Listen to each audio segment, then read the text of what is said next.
Hello, I'm Yevgeni Yeliseyev, a teacher of Russian language from russianwithrussian.com. Some Russian verbs ending with at change the stem and the stress in the present tense. Today we will talk about these features of some Russian verbs, but first I must say that all verbs that we will examine follow one of two stress patterns. If the verb ending with at changes the stem in the present tense, the following rule is true. If the infinitive form is stressed on the last syllable, in the present tense, the verb has variable stress and follows the stress pattern C. But if the infinitive form is not stressed on the last syllable, in the present tense, all forms are stressed on the same syllable, that the infinitive. That is to say, the verb follows the stress pattern A. Meanwhile, this rule is true only for the verbs changing the stem, which we will examine in this lesson. Please don't apply this rule to other verbs. And now let's see the conjugation of the most used verbs ending with at that change the stem in the present tense. The verb писать, to write. In order to obtain the present forms of this verb, we should remove the part at, change the s with sh, and add the endings of the first conjugation. Because the infinitive form is stressed on the last syllable, in the present tense this verb has variable stress.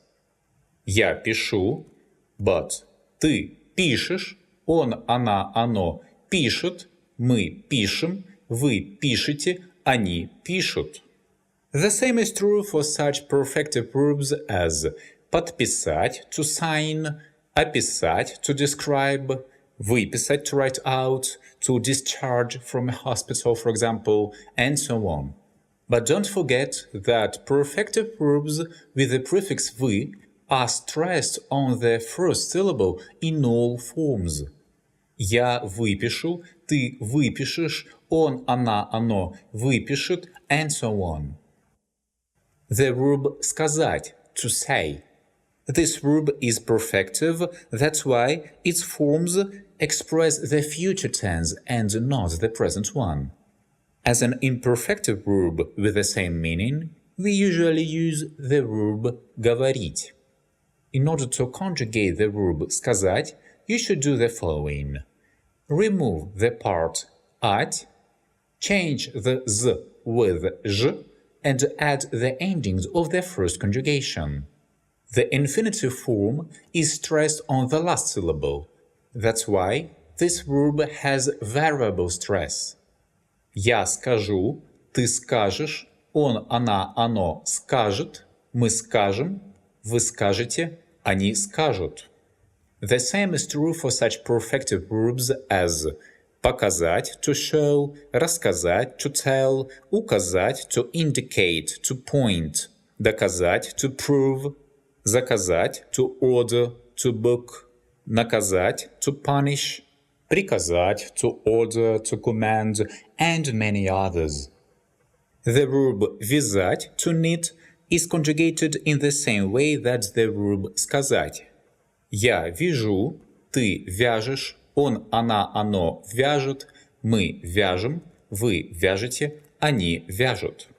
The same is true for such perfective derived verbs as связать, привязать, развязать, and some other verbs. The perfective verb обязать, to oblige, follows the same pattern. Я обяжу, I will oblige, ты обяжешь, you will oblige, он, она, оно обяжет, мы обяжем, вы обяжете, они обяжут. The verb резать, to cut. It's conjugated in the same way that the above-mentioned verbs, but it's stressed on the stem in all forms, because the infinitive резать is not stressed on the last syllable. Я режу, ты режешь, он, она, оно режет, мы режем, вы режете, они режут. Some verbs ending with тать replace the t with ch. The most used of them are the following: прятать, to hide, хлопотать, to bustle about something, щекотать, to tickle, хохотать, to laugh loudly, and шептать, to whisper. By the way, many verbs ending with tat and specifying sounds and onomatopoeia are conjugated in the same way that the verbs шептать and хохотать. You can find a full list of them on my website. The link is in the description. Let's examine the conjugation of two verbs of this group: прятать, to hide, and шептать, to whisper. The infinitive прятать is not stressed on the last syllable. That's why, in the present tense, the stress falls on the stem. Я прячу, ты прячешь, он, она, оно прячет, мы прячем, вы прячете, они прячут. The infinitive шептать is stressed on the last syllable. That's why, in the present tense, this verb has variable stress. Я шепчу, ты шепчешь, он шепчет, мы шепчем, вы шепчете, они шепчут. Some verbs ending with кать replace the k with ch. The rules about the stress stay the same. For example, плакать, to cry. Я плачу, ты плачешь, он плачет, мы плачем, вы плачете, они плачут. Скакать, to jump, to leap. Я скачу, ты скачешь, он скачет, мы скачем, вы скачете, они скачут. In the verb искать, to search, to look for, the group sk is replaced with sh. The stress is variable because the infinitive искать is stressed on the last syllable. Я ищу, ты ищешь, он ищет, мы ищем, вы ищете, они ищут. When this verb adds a prefix ending with a consonant, the initial «и» is replaced with «ы». Отыскать, to hunt up, разыскать, to find, обыскать, to frisk, взыскать, to extract. But the conjugation of these verbs stays the same.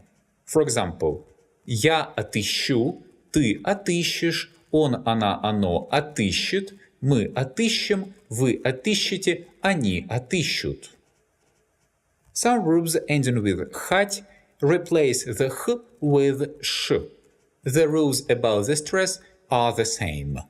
Махать, to wave. Я машу, ты машешь, он, она, оно машет, мы машем, вы машете, они машут. Пахать, to plow. This verb can also figuratively mean to work hard. Я пашу, ты пашешь, он пашет, мы пашем, вы пашете, они пашут. A small number of verbs ending with бать, пать, мать add the soft l in the present tense. Let's examine the most used of them. Колебаться, to oscillate or to hesitate. This verb is an exception and is stressed on the stem in all present forms. Я колеблюсь, ты колеблешься, он, она, оно колеблется, мы колеблемся, вы колеблетесь, они колеблются. The verb сыпать, to pour, about friable or solid objects. Я сыплю, ты сыплешь, он сыплет, мы сыплем, вы сыплете, они сыплют. The verb дремать, to doze, to slumber. Я дремлю, ты дремлешь, он дремлет, мы дремлем, вы дремлете, они дремлют. I examined only the most used verbs ending with at that change the stem in the present tense. The list of other verbs like these you can find on my website. The link is in the description. This is the last lesson about the verbs ending with at. All verbs that I haven't mentioned on my videos or on my website follow the common rule and are conjugated like the verb думать. In the next lesson, we will examine the verbs ending with yat that don't follow the common rule. If you want to know more about Russian verbs, subscribe to my channel and visit my website. Thanks for watching, have a nice day, see you at the next videos!